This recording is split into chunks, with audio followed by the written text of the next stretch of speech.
Hoje nós vamos conversar com a cientista política e professora da PUC de São Paulo e da Escola de Sociologia e Política de São Paulo, Rosemary Segurado. Bom dia, Rosemary. Bom dia a você, bom dia a todas as pessoas que estão nos ouvindo. Rosemary, ontem o IPEC, o ex-IBOP, divulgou uma pesquisa mostrando que Fernando Haddad e Tarcísio de Freitas estão empatados na disputa pelo governo de São Paulo. Segundo o levantamento, Haddad tem 43% das intenções de voto, enquanto Tarcísio tem 46%, sendo que a margem de erro é de 2 pontos percentuais para mais ou para menos. Como é que você vê a essa altura, essa corrida pelo governo do estado de São Paulo, Rosemary?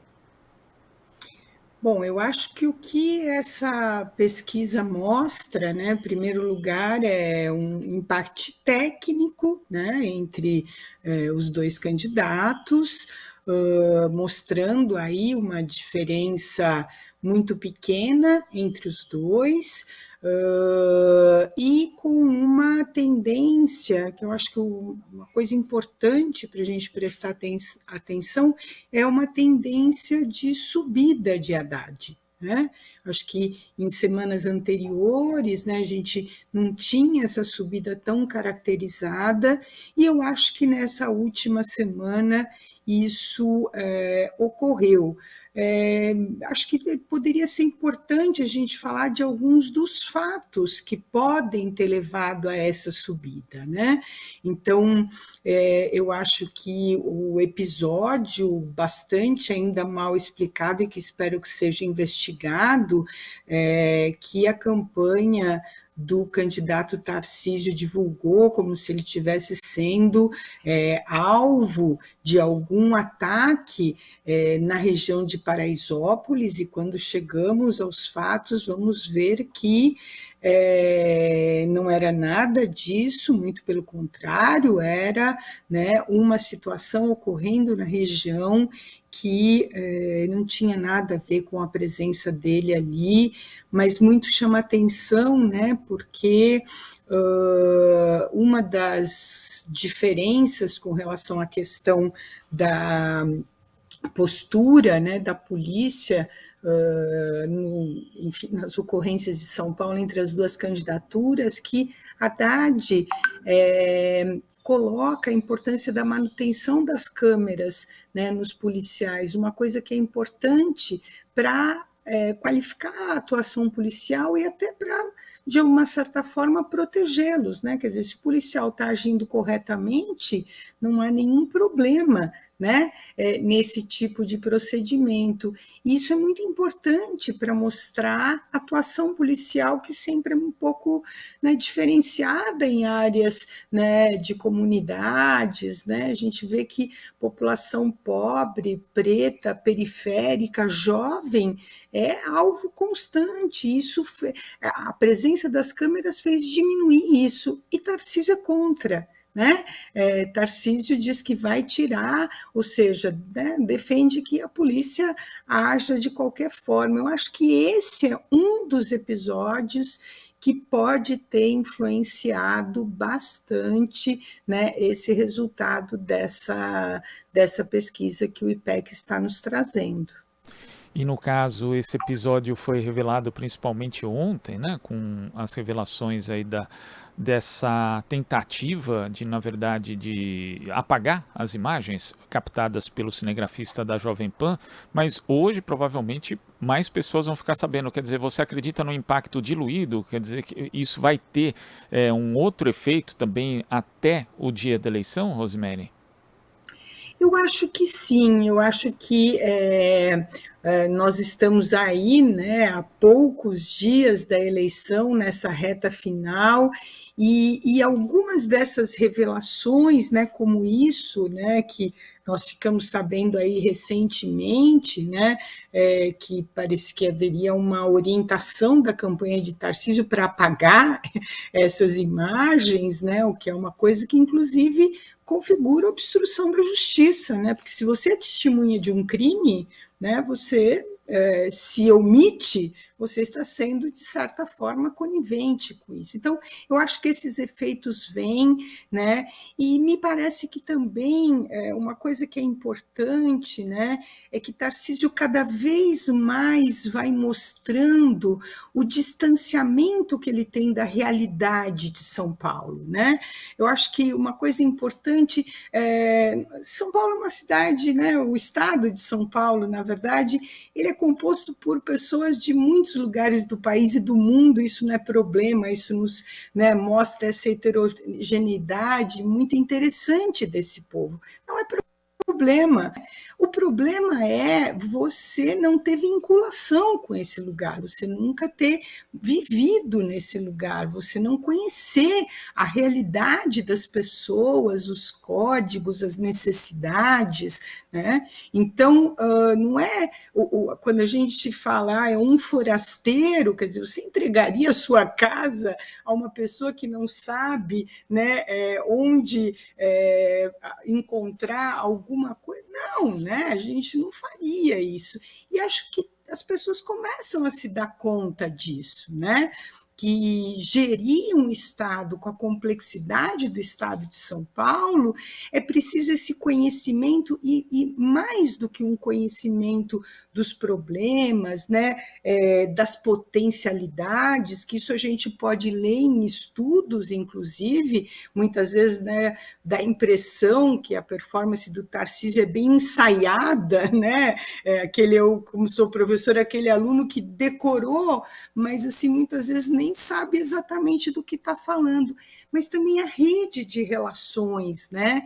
Então, é a mesma coisa assim, quando a gente mora num bairro, né, e alguém pergunta assim, você conhece alguém que é costureira? E você mora no bairro, você conhece. Então, você tem uma rede, né, de pessoas que conhecem, de técnicos, de estudiosos, de gestores. Então, o Tarcísio vai trazer tudo isso de fora, né? Ou seja, pessoas que não têm essa vinculação. Acho que a população está começando a prestar atenção nesse fato também. Agora, Rosemary, hoje é quarta-feira, já é possível dimensionar qual tipo de efeito teve o episódio Roberto Jefferson na campanha do presidente Bolsonaro e também, né, em mudança de estratégia na campanha do ex-presidente Lula, porque, ao que parece, foi todo feito ali algo, né, a gente pode até chamar de teatro de resistência, mas que saiu do controle porque Roberto Jefferson, obviamente, atirou em policiais, foi enquadrado, inclusive, tentativa de 4 homicídios. Me parece que foi uma peça que acabou fugindo do controle, inclusive confundindo as redes bolsonaristas, né? Primeiro, muita gente estava apoiando ali o ato de Roberto Jefferson como uma resistência contra o autoritarismo judicial e depois tiveram que voltar atrás. Como que você enxerga esse episódio e que tipo de efeito ele também pode ter até o dia da eleição, Rosemary?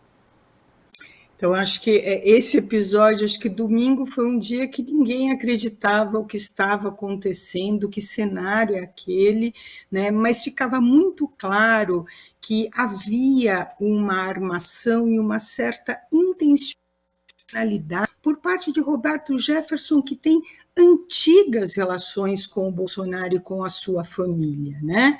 O primeiro emprego de Eduardo Bolsonaro foi como assessor no gabinete de Roberto Jefferson em 2003, se não me engano, né?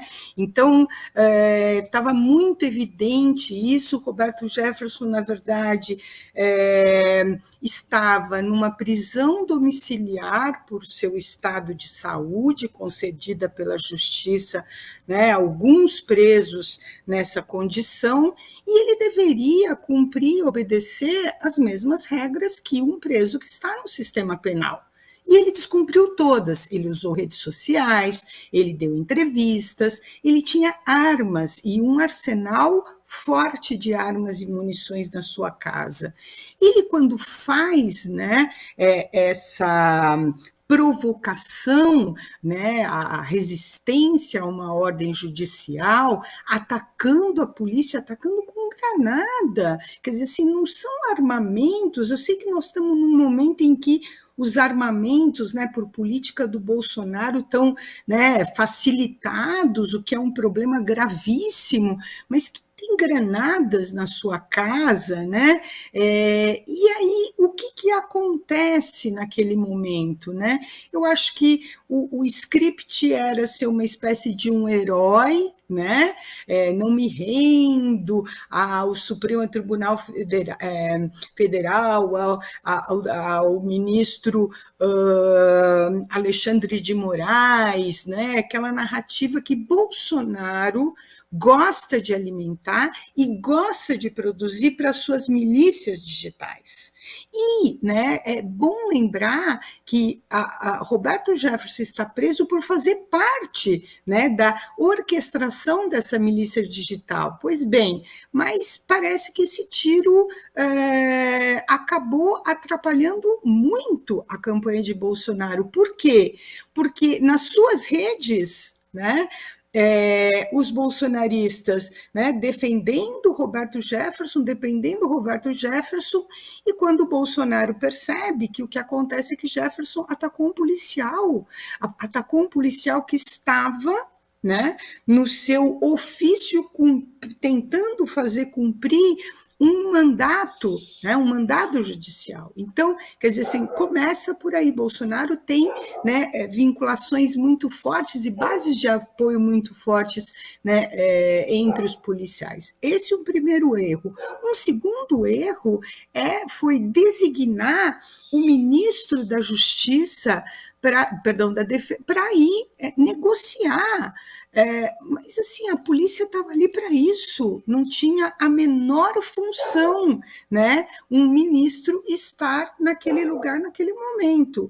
Mas aí qual é o grande pecado de Bolsonaro? Ao tentar mostrar que ele quer negociar, ele mostra o contrário, que ele está intervindo, né, mais uma vez na ação policial, praticamente desautorizando aqueles policiais, né? E se vinculando, sim, né, a Roberto Jefferson, e essa é uma postura, inclusive, eu acho que o povo não gosta de pessoas que abandonam, né, seus apoiadores. E é isso que Bolsonaro vem tentando fazer, dizendo não tenho proximidade com ele, né, trocando diversões o tempo todo, uma coisa bastante complicada. E queria falar, por último, com relação à ação policial, né, que é outra fato que nos deixa estarrecido, né? O policial sorrindo, cria um personagem para negociar, quer dizer assim, e aí a gente vê, né, uma polícia que acabava de ter sido agredida, né, por Roberto Jefferson. Nunca vi ação policial fazer isso, né, por muito menos nas periferias do nosso país. Chega atirando, matando pessoas. Tivemos chacinas muito grandes no Rio de Janeiro. Então, mostra também, né, um tratamento, não digo que eles deveriam fazer isso com o Roberto Jefferson, muito pelo contrário, mas gostaria que eles tivessem a mesma postura quando vão nas periferias da cidade, das grandes cidades, ou em qualquer situação, e acabam violando, né, a população civil. Então, eu acho que esse episódio é um episódio que mostra um pouco como a campanha perdeu dentro desse campo, e já tinha perdido bastante com aquele episódio lamentável de Bolsonaro, né, insinuando que jovens adolescentes venezuelanas estavam se preparando para a prostituição. Isso também pegou muito mal. Então, Bolsonaro mal tinha conseguido se recuperar disso, e aí vem essa história de Roberto Jefferson, e na reta final da campanha, que reverter coisas desse tipo são muito difíceis, né? Então, eu acho que a campanha perdeu muito no momento que não poderia perder. E talvez isso influencie muito mais entre aquele percentual ainda de indecisos e de pessoas que pretendem votar em branco e nulo, que olham e falam assim, nossa, aí realmente fica difícil a gente não se posicionar num momento como esse, porque realmente é um atentado imenso, né, às instituições, à democracia, e acho que isso faz diferença na cabeça do eleitor nesse momento. Rosemary, queria agradecer a sua participação aqui no Jornal Brasil Atual de hoje. Até a próxima. Eu posso falar só um segundo? Pode Uma sim, coisa por que favor.